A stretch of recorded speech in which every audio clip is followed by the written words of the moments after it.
नमस्कार बच्चों, आइए हम इस वीडियो में देखते हैं रीजनिंग का कोडिंग डिकोडिंग का जो विषय है, जो टॉपिक है, उसमें अल्फाबेट्स आधारित प्रश्न।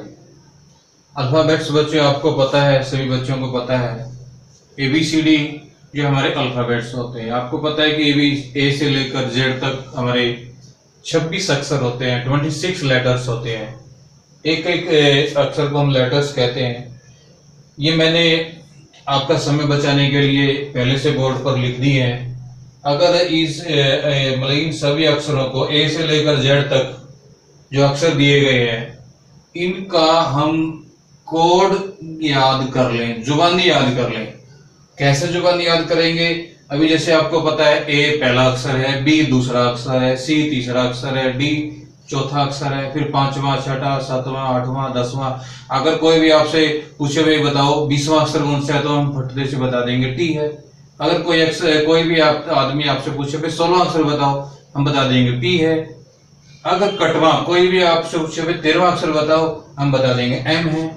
अगर कोई पूछे आपसे भाई 24वां अक्षर बताओ, तो हम बता देंगे टी के बाद यू वी डब्ल्यू है। तो इस तरीके से जो है, अगर आप इन सभी अक्षरों के कोड याद रख लें, ये बड़ा महत्वपूर्ण है, जुबानी याद रख लेंगे। ये याद रखने का जो तरीका है, उसके बारे में भी मैं आपसे बात करूंगा। अगर आप उस तरीके को समझ लेंगे तो निश्चित रूप से कभी भी मार नहीं खाएंगे। तो हम ABCD के जितने भी कोड दिए गए हैं, ऊपर जो कोड दिया गया है मैंने, वो उसका जो कोड है, जैसे ए का 1, बी का 2, सी का 3, ऐसे करके W X Y Z 26 तक कोड मैंने दे दिए। फिर अगर हम इसको और मुश्किल बनाएं सवाल को, पीछे से भी देखें, पीछे से Z की तरफ से भी कोड देने शुरू किए गए हैं। पीछे से कोड, जैसे Z को पहला माना गया है, और फिर उसके बाद Y है, उसको दूसरा अक्षर है, फिर X है, फिर वो तीसरा अक्षर है, फिर W है, वो पीछे से चौथे नंबर पे है, और V है जो पीछे से 5वें नंबर पे है। ऐसे करते करते सभी अक्षरों को मैंने कोड यहाँ पे लिख दिए गए हैं। आप भी अपनी कॉपी पे A से Z तक अक्षर लिखकर उनके पहले कोड दे लें, उनको पहले ऊपर से दे, फिर नीचे से अगर हम पीछे की तरफ से देंगे, तो इन सभी कोडों को हम आसानी से याद रख सकते हैं। अब कैसे याद रखें? सबसे पहले तो आपने ये देखना है कि अगर ये 26 लेटर है, 26 लेटर में अगर हम 5वें अक्षर का कोड, 10वें अक्षर का कोड, 15वें अक्षर का कोड, 20वें अक्षर का कोड और 25वें अक्षर का कोड अगर हम जान लें, तो जैसे 5वां हम कहेंगे EJOTY।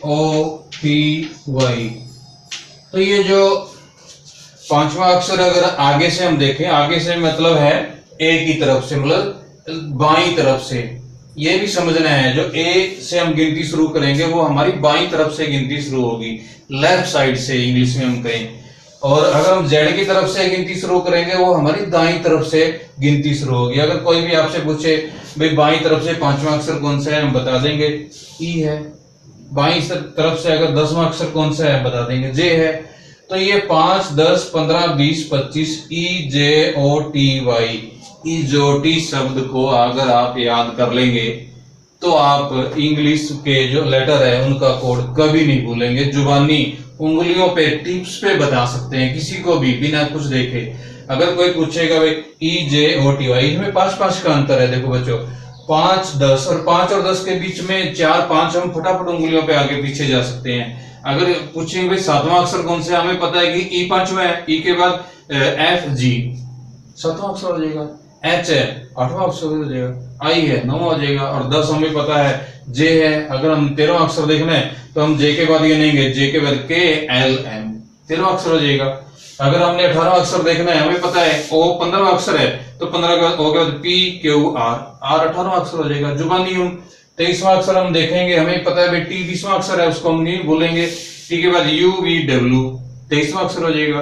तो इसी तरीके से अगर 26वां अक्षर या 25वें पहले कोई अक्षर देखना है पीछे से और आगे से, तो अगर इन अक्षरों के कोड अगर हम आगे से इजोटी के तरीके से याद रख लेंगे, तो हम कभी भी किसी भी टाइप का सवाल का हल, इनके रैंक का, इनके आगे से स्थान का, वो आसानी से हल कर सकते हैं। फिर हम देखें भाई इन्हीं को पीछे से याद रखना बड़ा, वैसे तो आप इजोटी शब्द जैसे बनाया है आगे से याद रखने के लिए, इसी तरीके से दूसरा शब्द पीछे से याद रखने के लिए भी बना लेंगे दूसरा फार्मूला, लेकिन उस पे ना जाएं आप, हम इनसे काम चलाएंगे।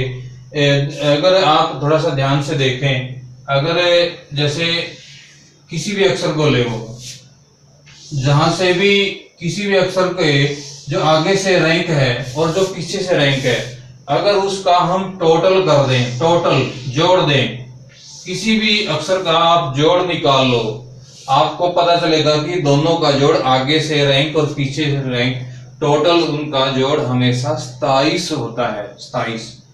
अगर मैं कहूं जो पांचवा अक्षर है आगे से, अगर पीछे से मैं इसका रैंक जानना चाहूं तो 27 में से 5 घटा दो, 22 आ जाएगा। तो ये जो ई है वो पीछे से 22वें स्थान पे है।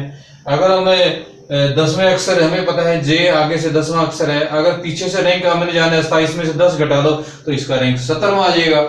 ऐसे ही 15वां जो है ये पीछे से, आगे से 15वां है तो पीछे से 12वें रैंक है, क्योंकि 27 में से हमने 15 घटा दिए। किसी भी अक्षर का ये फार्मूला अभी आपको याद रखना है, जहां पे भी आप जोड़ 27, हर अक्षर का जोड़ 27 है आगे से पीछे से, ये सेट फार्मूला है, सिद्धांत है ये। इसमें आप पीछे से रैंक आसानी से आंख बंद करके बिना किसी ज्यादा जोर लगाए दिमाग से सोच के हम बता सकते हैं। भैया अगर पीछे से 8वां अक्षर हमने जानना है, पीछे से 8वां अक्षर, देखो 27 में से 8 घटा दो, आगे से 19वां अक्षर होएगा।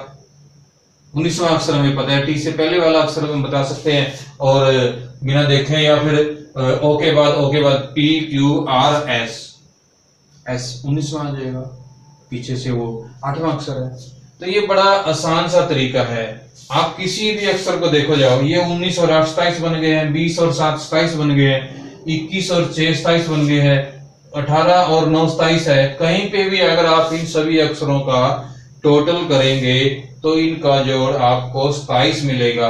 और आगे से जब इजोटी के हिसाब से इन अक्षरों का रैंक अगर आगे से आपको याद है, जुबानी याद है, आगे पीछे 4 या 5 आप आराम से सरक सकते हैं, 2-3 आगे जुबानी आराम से जा सकते हैं, पीछे भी आ सकते हैं, आगे भी जा सकते हैं, और इनका हम रैंक आगे से और पीछे से हमेशा के लिए दिमाग में हम याद रखेंगे।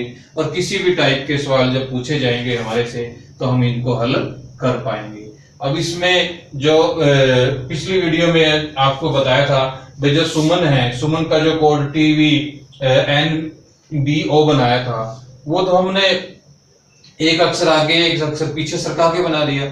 लेकिन अगर उनको प्रॉपरली रैंक में जाएं, भाई सुमन को एस को रैंक दे लो, फिर उसका जो कोड है उसको रैंक दे लो, हमें पता चलेगा ये अक्षर एक आगे सरक रहा है, ये 2 की आगे सरक रहा है, उसमें अंतर सभी अक्षरों के अगर कोड हम लिख लेंगे फटाफट, जुबानी याद है हमें, तो उनका रैंक का अंतर का हमें पता चलता रहेगा। भाई सभी में 2-2 का अंतर है तो पता चलेगा भी 2 स्टेप आगे सरकाने हैं, सभी में 3-3 का अंतर है तो पता चलेगा 3 स्टेप आगे सरकाने हैं या पीछे सरकाने हैं।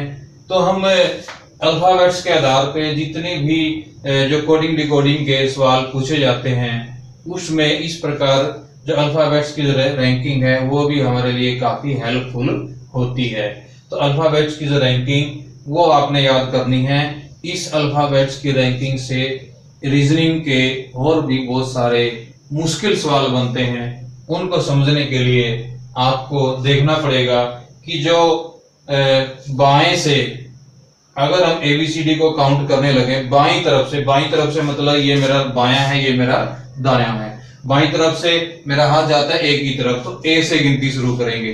कोई भी आपसे प्रश्न पूछ सकता है बाईं तरफ से 10वां अक्षर बताए, तो सीधा सा ये तो एक ही लाइन का सवाल है, बाईं तरफ से 10वां अक्षर हम बता देंगे जे है। दाईं तरफ से 10वां अक्षर बताएं तो दाईं तरफ से 10वां अक्षर गिन के हम बता देंगे भाई दाईं तरफ से 10वां अक्षर हमारा क्यू है। बाईं तरफ से दाईं तरफ से एक ही लाइन में अगर सवाल पूछे, लेकिन अगर इसी लाइन को और आगे बढ़ाया जाए, अगर आपसे पूछा जाए बाईं तरफ से 10वें अक्षर के दाएं 5वां अक्षर कौन सा है, तो ये सवाल और मुश्किल हो जाएगा, थोड़ा बढ़ता जाएगा। तो एक सेंटेंस का सवाल है, अगर 2 सेंटेंस का सवाल पूछे जाएंगे, अगर 3 सेंटेंस का और सवाल पूछेंगे तो और मुश्किल हो जाएगा। तो इसमें आपने समझना है कि बाईं तरफ से 10वें अक्षर पे हम जाएंगे, जे है, और जे से हम दाएं जाएं या बाएं जाएं, वहां पे जाके हमने देखना है भाई आगे गिनती करनी है पीछे गिनती करनी है।